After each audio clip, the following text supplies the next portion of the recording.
dia pasti resah gelisah. Benda ni memang betul. Macam sekarang ni kita tengoklah, kita dah menghampiri pandemik. Kita dah dengan PDPR yang macam mana saya nak kata, yang kerja on off. Jadi para pelajar, terutamanya yang batch KSSM SPM 2020, SPM 2021 ataupun SPM 2022 mengalami ketidaktahuan, mengalami keresahan disebabkan ketidaktahuan sama ada PDPR ni dia akan buahkan hasil yang sama dengan PDPC, maksudnya pembelajaran dalam kelas lah. Dan sekarang ni kita tengok kesebilangan warga pelajar mereka mengalami gangguan emosi disebabkan bebanan kerja yang melampau. Contoh macam sekarang ini pelajar-pelajar ni orang kata dia tersekat dalam tanggungjawab sebagai seorang anak dan belajar. Contohnya seperti kena basuh kain, tapi pada masa sama kena menghadiri kelas, ataupun mereka tiada sokongan mental yang sangat kuat. Macam di sekolah, mereka boleh berjumpa dengan rakan, berbual, bersembang, ataupun di asrama boleh lepak sama-sama, belajar sama-sama dan boleh kongsi segala yang ada dekat hati masing-masing. Tapi sekarang ini, disebabkan tanggungjawab ini dan apa yang mereka hadapi sekarang ini, mereka kebanyakannya seperti lemah untuk istiqamah dalam melaksanakan PDPR.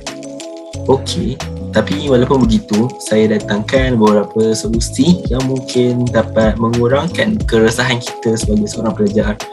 Yang pertama, kita mestilah cari rakan yang baik yang boleh bantu kita ataupun yang boleh selesaikan masalah kita. Tapi janganlah kita tikam belakang ataupun kita buat masalah dengan dia.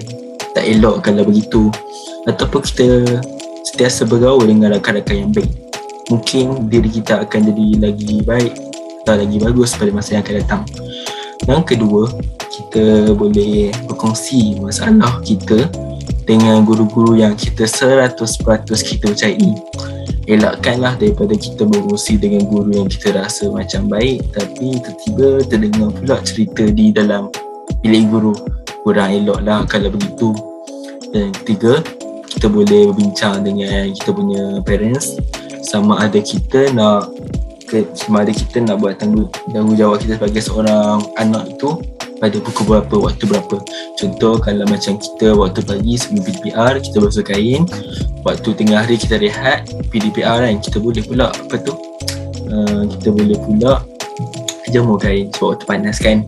Jadi kita kena seimbangkan tanggungjawab kita. Tak bolehlah kalau kita belajar pandai-pandai pun, kita masuk kelas banyak pun tapi kalau kerja nak dahaka, itu jadi satu masalah yang besar. Sebab yalah, syurga di bawah telapak kaki ibu, manakala akhirat pula terletak di bawah bapa lah.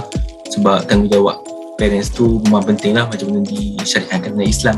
Dan yang keempat, kita boleh juga beritahu kepada mentor-mentor kita ataupun senior-senior kita. Sebab mereka ni kebanyakan yang berjaya ataupun yang banyak pengalaman dalam menghadapi SPM. Boleh saja kalau nak tanya kepada rakan-rakan Promax ataupun kepada tokoh-tokoh SPM yang bagus.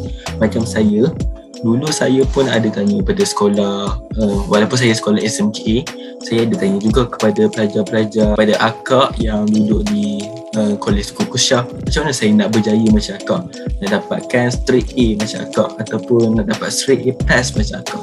So dia akan bagi saya motivasi supaya saya tak mental down dan saya tahu apa yang saya nak capaikan, macam mana saya nak capaikan straight A ataupun straight A plus tu. Dan yang terakhir sekali, bila nak dekat-dekat SPM ataupun kalau boleh nak start sekarang pun boleh, kita selalukan buah hati kita terhadap cita kita lah. Sama ada kita bentas sejadah, sujud, menangis, tahajud.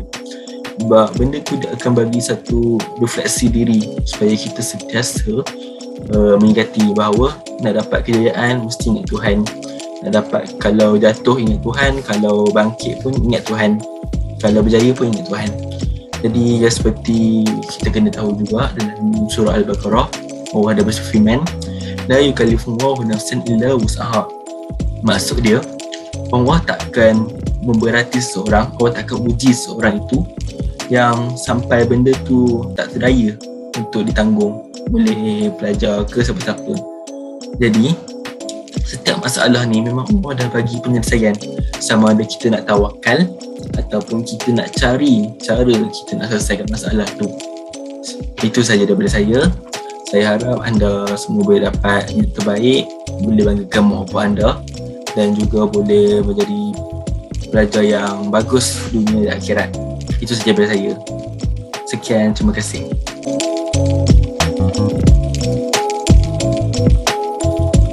Personally, saya rasa benda tu sama je seperti yang kita lihat calon SPM 2020 yang sebelum ni atau kita bercakap tahun lepas, diorang pun belajar online juga. Tapi kalau kita boleh nampak dekat media sosial dan TV, ramai je antara diorang dapat result yang cemerlang. Kalau nak cakap PDPR ni banyak sangat disadvantage daripada advantage, saya rasa benda tu salah. Sebab kita boleh je jadikan disadvantage dekat PDPR ni sebagai advantage pada kita untuk cemerlang atau berjaya.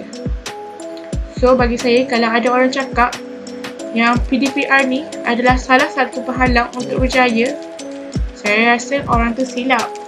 Sebab dia selalu pandang pada negatif daripada positif. Saya rasa itu je daripada saya. Sekian, terima kasih.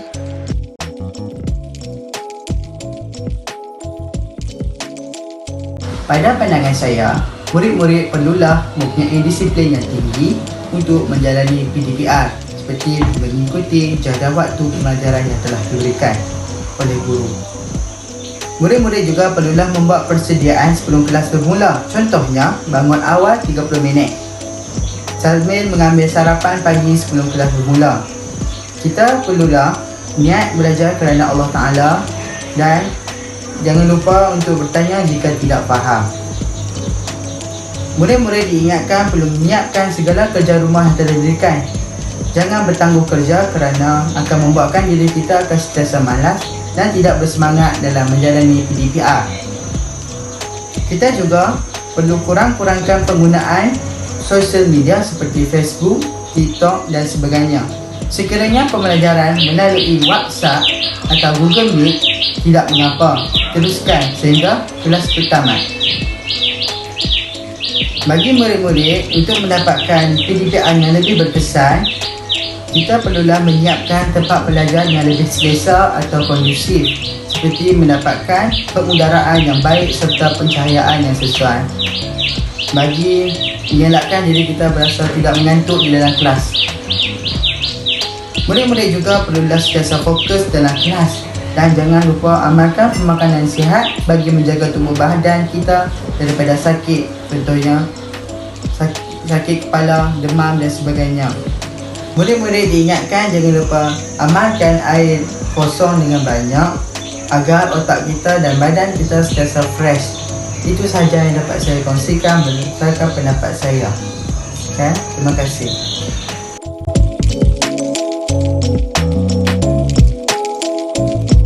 In my opinion, the first point is kerana bolehlah mengurangkan harga pakej internet supaya semua guru dan juga pelajar mampu berlinia. Sebab internet itulah sangat-sangat penting untuk pada masa ini untuk kita join kelas online. Kalau kita tak join kelas sebab tak ada internet, kita akan miss perkara yang cikgu ajar pada hari itu. Sebab cikgu sekarang pun akan move on secepat mungkin untuk habiskan silibus tahun tersebut. The second point is kerajaan bolehlah mengadakan macam kursus ataupun seminar kepada guru-guru dan juga murid-murid mengenai apps yang boleh digunakan semasa online kelas kita. Sebab dulu masa PKP yang pertama tu tahun lepas, semua cikgu guna WhatsApp dan Telegram saja dan juga hantar gambar dan bagi penerangan dalam bentuk voice chat dan juga voice message. Contoh untuk biologi kan, sebab dia ada banyak-banyak konsep, cikgu akan hantar voice message sampai 10 minit. So pelajar pun akan bosan untuk mendengar penerangan dia.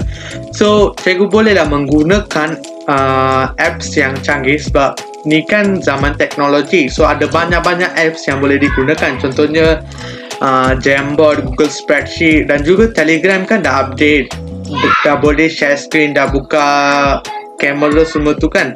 So kalau guna apps macam tu, murid pun akan berminat untuk join kelas, kehadiran mereka pun meningkat.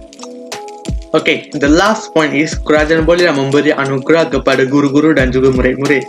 Contohnya pada masa ini banyak cikgu menjadi akademi YouTuber anjuran EDD menghasilkan video pembelajaran. So kerajaan bolehlah memberikan anugerah kepada mereka sebagai apresiasi. Mereka pun akan menambah semangat untuk menghasilkan video-video pembelajaran seperti itu. So murid pun akan bermanfaat dan belajar daripada YouTube, daripada cikgu-cikgu akademi YouTuber tu. Itu saja daripada saya. Jangan lupa tau, like this video, subscribe channel ni dan share video ni dengan kawan-kawan. Faham? Bye. Kita jumpa lagi dekat next videos. Tata. Jumpa next video. Stay tuned. Bye bye.